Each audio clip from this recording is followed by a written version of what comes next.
Nós temos sido alimentados pelo nosso pastor no livro de Joel, no capítulo 1 e no capítulo 2. E hoje nós vamos mergulhar um pouquinho no capítulo 3. Tiago, desliga aí, por favor. Tá virando a minha folha aqui. Vai me atrapalhar. Acho que esse aí já resolve. Obrigado, querido. E é importante a gente ter a consciência de que nós vivemos em um mundo onde a sensação de injustiça é constante, não é verdade? Eu trabalho com violência, né? E às vezes a sensação de injustiça é algo cotidiano na minha profissão. Crimes não punidos. E é engraçado que às vezes os meninos saem do julgamento, né? Eles fazem a cara de triste.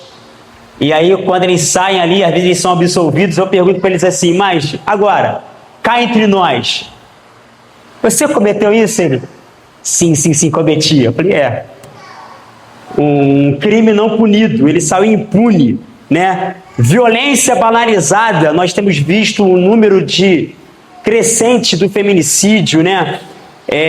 Um pai que mata os seus filhos porque a esposa o trai, e aí ele mata os filhos e se mata depois para dizer assim, ela vai sofrer o resto da vida dela por isso que ele me fez. Banalização, né, da violência. Opressão institucionalizada. Muitas vezes surge a pergunta em nossa mente, aonde está Deus? Deus não está vendo tudo isso. O profeta Joel, ele nos diz, sim, Deus vê. E Deus não só vê, mas como ele vê, como ele age. Joel 3, e eu vou precisar também desligar esse ventilador aqui, por favor, Adriana. Minha folha está virando aqui e vai me desconcentrar. Eu já estou nervoso. Desconcentrar com a Bíblia virando aqui não vai dar certo. Joel capítulo 3, que é o nosso texto dessa manhã, ele nos leva a um clímax da história do dia do Senhor. Dia do Senhor esse que também foi explanado semana passada pelo nosso pastor aqui, mas o capítulo 3 chega num clímax. É um dia de juízo para as nações que não servem ao Senhor, mas o dia do Senhor também é um dia de restauração para o povo de Deus. E o texto culmina com uma das declarações mais poderosas, mais maravilhosas da Bíblia, e que é o tema da nossa mensagem dessa manhã. O Senhor habita em Sião. O Senhor habita em Sião. E nós vamos ler o texto, e nós vamos dividir esse texto do capítulo 3 em 3 partes, dos quais eu denominei de 3 movimentos. E nós vamos começar agora a explanar o texto num primeiro movimento. Capítulo 3, versículo 1 ao versículo 8, eu quero que você acompanhe a leitura comigo. A palavra do Senhor em Joel diz assim: eis que naqueles dias e naquele tempo, em que mudarei a sorte de Judá e de Jerusalém, congregarei todas as nações e as farei descer ao vale de Josafá, e ali entrarei em juízo contra elas por causa do meu povo e da minha herança, Israel, e a quem elas espalharam entre os povos, repartindo a minha terra entre si. Lançaram sorte sobre o meu povo e deram meninos em troca de prostitutas, e venderam meninas por vinho que beberam. O que vocês têm contra mim, Tiro, Sidom e todas as regiões da Filistia? Estão querendo se vingar de mim? Se é isso que vocês querem, sem demora farei com que essa vingança caia sobre a cabeça de vocês.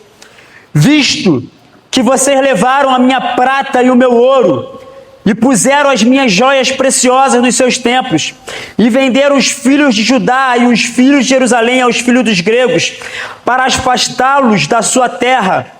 Eis que eu trarei desse lugar para onde vocês o venderam, e farei com que a vingança caia sobre a própria cabeça de vocês.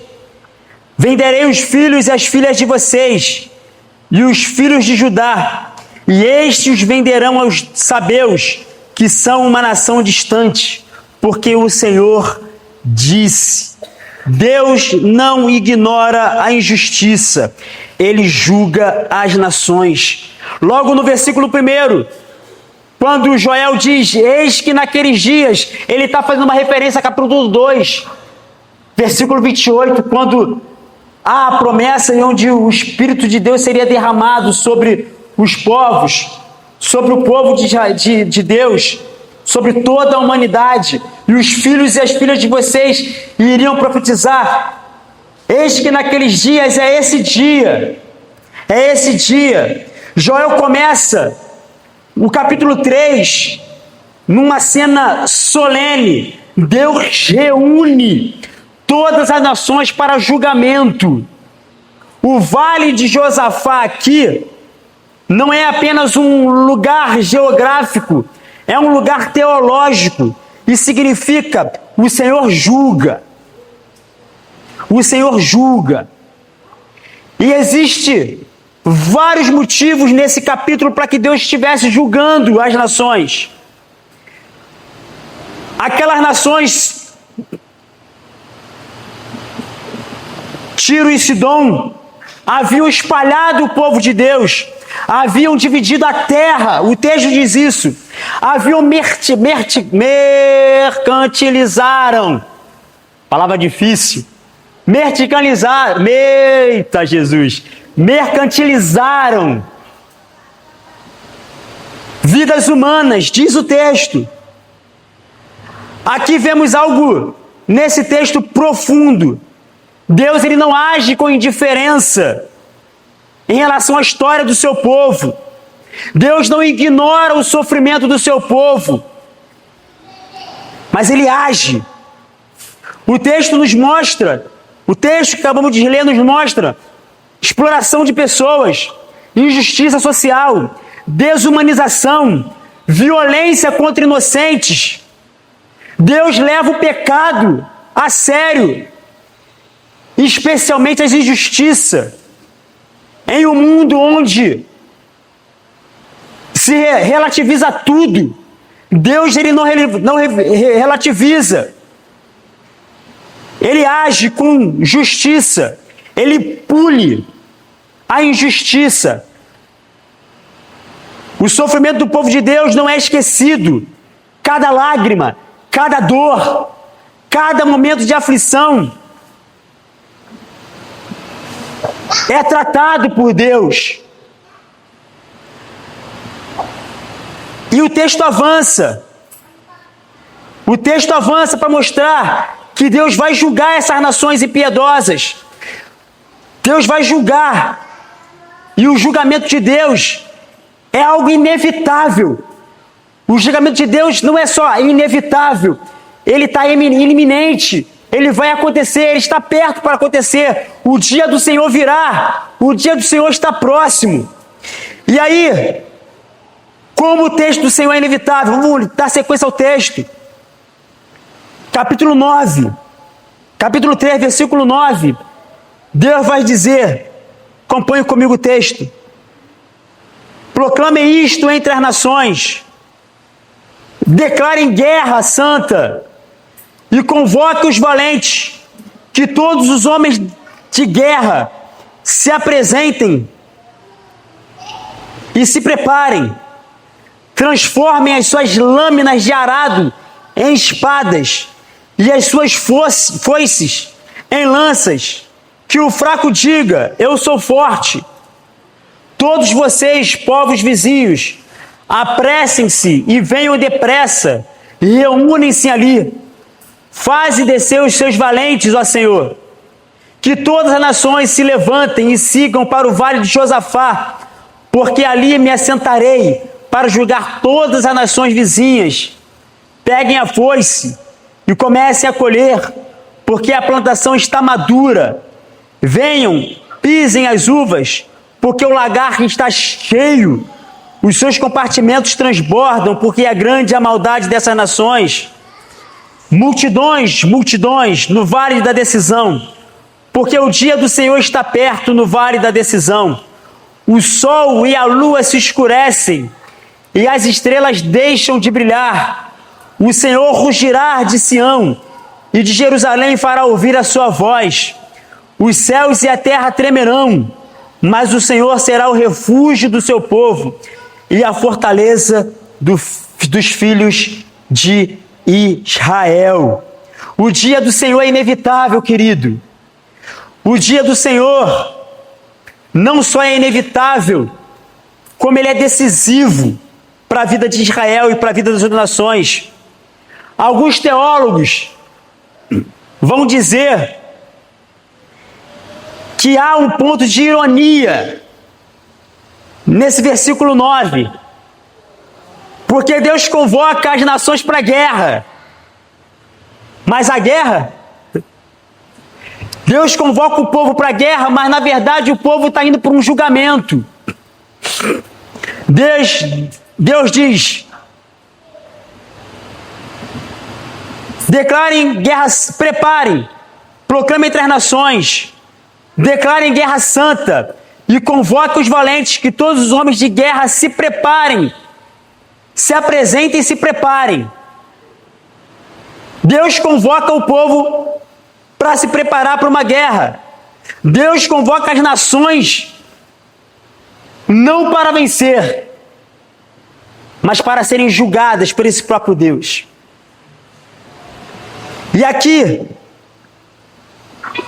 nós aprendemos 3 coisas muito fortes. Deus convoca as nações, e as nações se levantam com arrogância, porque elas confiam na sua própria força. Versículo 10: transforme as suas lâminas de arado e em espadas, as suas foices em lanças, que o fraco diga: eu sou forte. As nações se levantam para a guerra mediante a sua própria força. E há um comentário aqui nessa Bíblia, e eu trouxe ela de propósito, porque no comentário da NAA diz que os povos, quando se levantavam para uma guerra, deveriam consultar os seus deuses. Juízes capítulo 20, versículo 19 ao 28, você vai ver sobre isso. Mas o povo estava tão orgulhoso, tão cheio de si, porque se você lembra do capítulo 1 e capítulo 2 de Joel, né, dos gafanhotos, o povo havia destruído as nações de Sidom e fugiu agora. E a Filistiro, Sidom e os povos da Filistia. Capítulo 3, versículo 4 vai nos lembrar sobre isso. Haviam se levantado para destruir o povo de Israel. Os gafanhotos destroem todo a lavoura, tudo. Então o povo, quando é convocado por Deus, essas nações se levantam com arrogância, porque elas confiavam na sua força. A colheita do juízo aqui, a metáfora da colheita que nós lemos aqui, mostra que o pecado havia amadurecido. O lagar está cheio aqui, diz que a maldade do povo chegou no seu limite, chegou no seu teto. E o vale da decisão aqui, as multidões, né? Versículo 14 vai dizer que as multidões no vale ali, elas estão reunindo no vale, não porque o homem decidiu se reunir ali. Deus foi o próprio Deus que convocou o povo ali. Para quê? Para que ele fosse julgado. Entendam, queridos, nessa manhã, o dia do Senhor é algo inevitável, é algo universal e é algo definitivo para mim e para você. É algo definitivo para mim, para você e para todos, para toda a humanidade.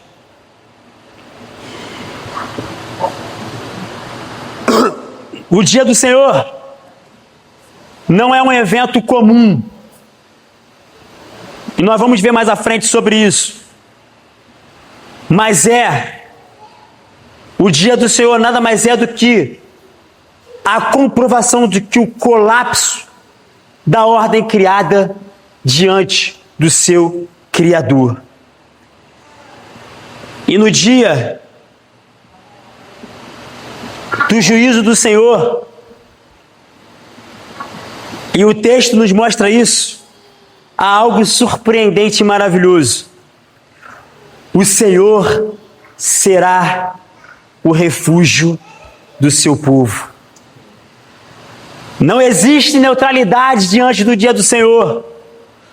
Todos nós estaremos no vale da decisão. Todos nós estaremos no vale da decisão. A vida cotidiana nossa nos prepara para esse dia, para o dia do Senhor. Hoje parece comum você levantar todo dia pela manhã, preparar um belo café da manhã, você ir para o trabalho, você preparar um almoço, você vir à igreja domingo, você participar de um culto de adoração, um culto de evangelismo, você ficar doente, você ficar saudável, parece algo comum, mas a nossa vida cotidiana nos prepara a mim e a você e prepara toda a humanidade para o grande dia do Senhor que virá. Nós cantamos aqui nessa manhã, Jesus virá, outra vez aqui. Então, meu querido, não viva a sua vida como se Jesus não fosse voltar. Não viva a sua vida como se o dia do Senhor fosse algo distante, fosse algo para além desse tempo presente.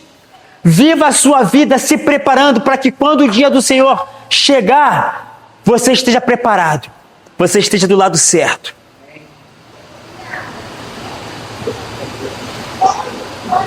Para alguns, o dia do Senhor será um dia de juízo, mas para outros, e eu espero que seja para você, será um dia de refúgio.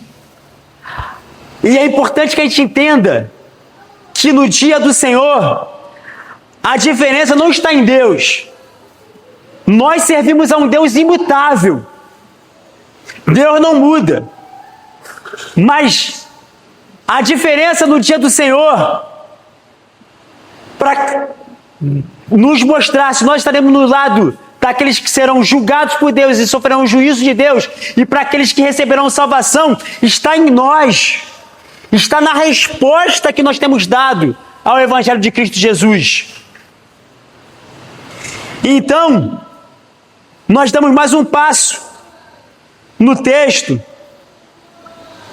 e vamos ler os versículos restantes. Versículo 17 diz assim: assim vocês saberão que eu sou o Senhor, o Deus de vocês, que habito em Sião, e o meu santo monte Jerusalém será santa, e estranhos não passarão mais por ela. E acontecerá que naquele dia os montes destilarão vinho, e as colinas manarão leite, e todos os rios de Judá estarão cheios de água. Uma fonte sairá da casa do Senhor e regará o vale de Sitim. O Egito se tornará uma desolação e Edom se fará um deserto abandonado. Por causa da violência que fizeram aos filhos de Judá e cuja terra derramaram sangue inocente, Judá, porém, será habitada para sempre e Jerusalém de geração em geração. Eu vingarei o sangue deles, que ainda não foi vingado, e o Senhor habitará em Sião. Deus segue o texto e muda completamente o tom. Até aqui o tom era de juízo, agora o tom é de esperança. Esperança para quem? Para mim e para você. Se no capítulo 1 de Joel, os gafanhotos destruíram tudo, no capítulo 3, a partir do versículo 17, Deus começa a trazer uma mensagem de esperança para o seu povo. Deus restaurará, e não só restaurará, Deus habitará no meio do seu povo. E aqui chegamos ao clímax do texto. Assim vocês saberão, versículo 17, assim vocês saberão que eu sou o Senhor. O objetivo do juízo de Deus não é apenas punir. O objetivo do juízo de Deus é mostrar quem Ele é. Versículo 17 deixa isso bem claro. Assim vocês saberão quem eu sou, que eu sou o Senhor, o Deus de vocês. E nesse texto, do versículo 17 ao versículo 21, tem 3 promessas centrais que eu queria compartilhar com vocês. Primeira promessa, a presença de Deus. Eu habito o Senhor. Essa é a maior promessa, como eu já falei aqui, da Bíblia. Mais do que bênção, mais do que prosperidade, Deus se dá ao seu povo. Deus se dá ao seu povo e habita o seu povo. E quando eu lembro que Deus habita no seu povo e se dá ao seu povo, não tem como eu esquecer do que Ele fez ao enviar Jesus na cruz do Calvário para morrer naquela cruz e nos dar salvação eterna. Jesus encarnado é Deus se dando, se fazendo presente no meio do seu povo. O Deus encarnado, morrendo numa cruz, é Deus se dando ao seu povo. Para quê? Para nos dar o maior bem que nós podemos ter, que é a vida eterna. Deus presente, Deus habitando no meio do seu povo, é a certeza de salvação eterna. Segunda promessa importante, nesse versículo 17 ao versículo 21, é a promessa de santidade restaurada. Jerusalém será santa. Finalzinho do versículo 17. Jerusalém será santa. Nada impuro permanecerá. Abundância e vida. O texto, de forma poética, linda, vai dizer que as montanhas destilarão vinhos. As colinas, versículo 18, e as colinas manarão leite. Rios cheios. Todos os rios de Judá estarão cheios de água. Abundância de vida. Eu vim para que tenham vida e a tenham em abundância.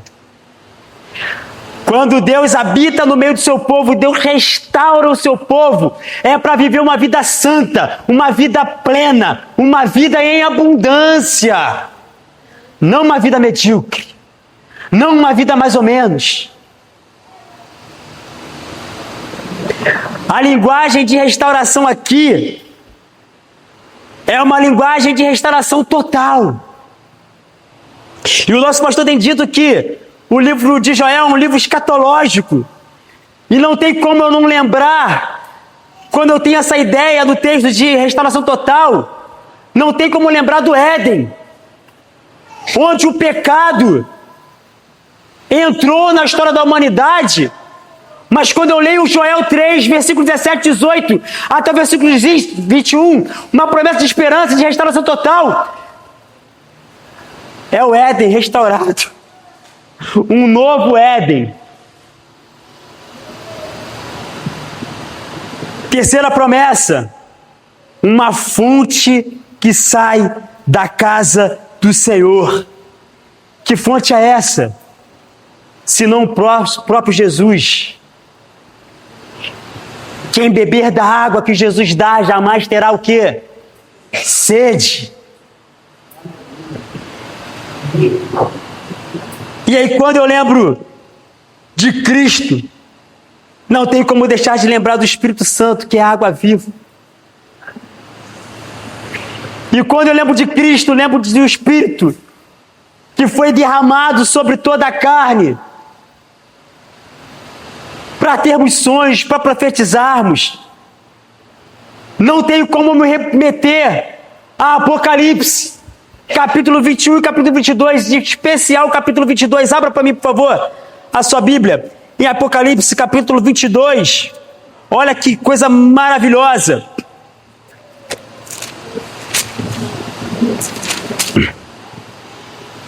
A partir do versículo 1 vai dizer assim: e então o anjo me mostrou o rio da água da vida. Tudo a ver com Joel?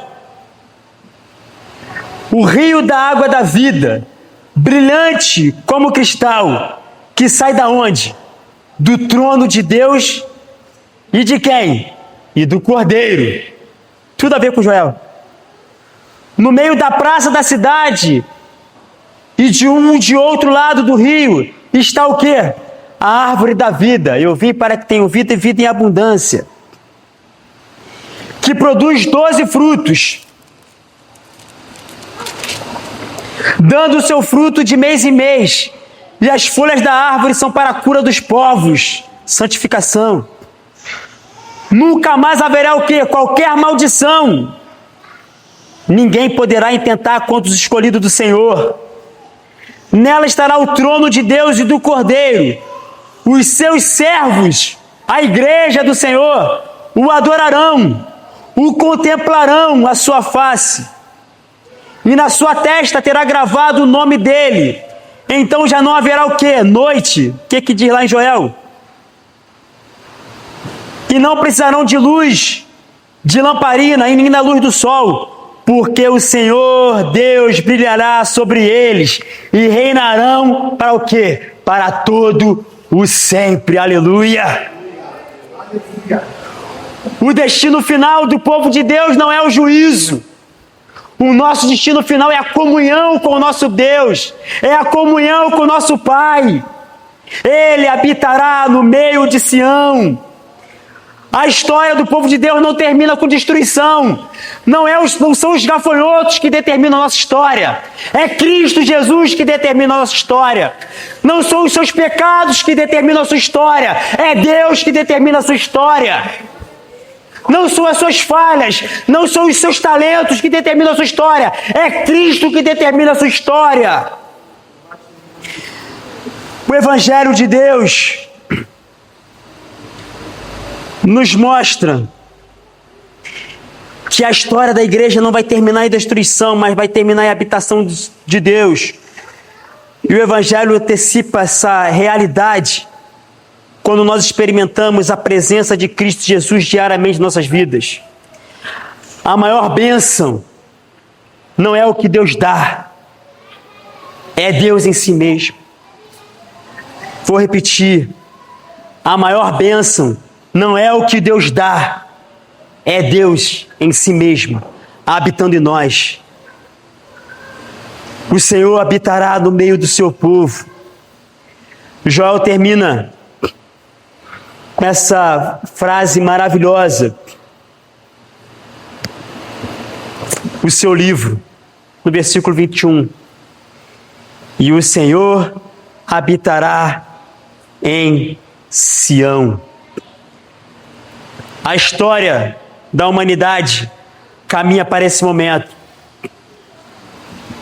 O mal da humanidade será julgado, o pecado será vencido, o povo de Deus será restaurado e Deus estará no meio do seu povo. E aí, há uma pergunta inevitável que eu e você precisamos fazer. No dia do Senhor, em qual lado você estará?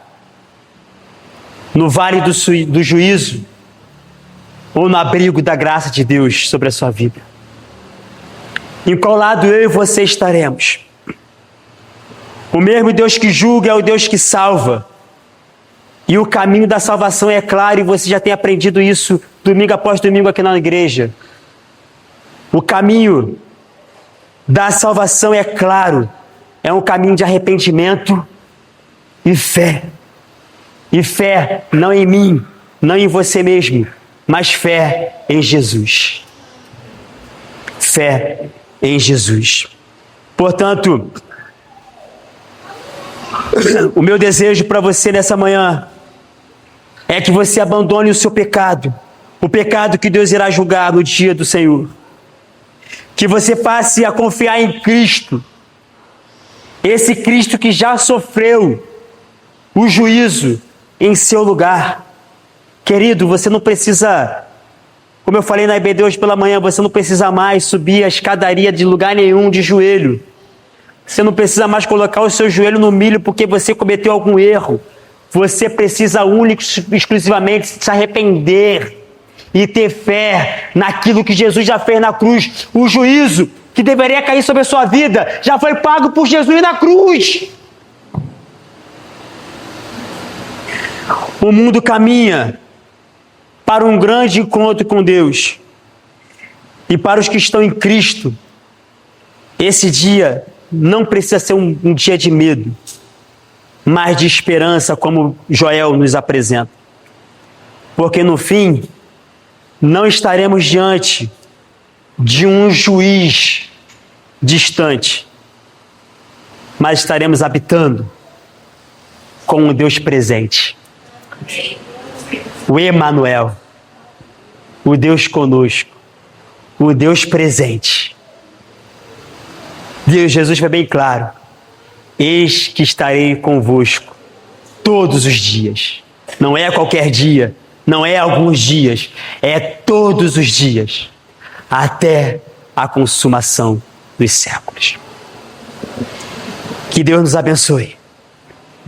Que Deus nos faça viver o nosso cotidiano na esperança de que Jesus virá outra vez aqui buscar a sua igreja santa e imaculada para viver eternamente ao lado dele.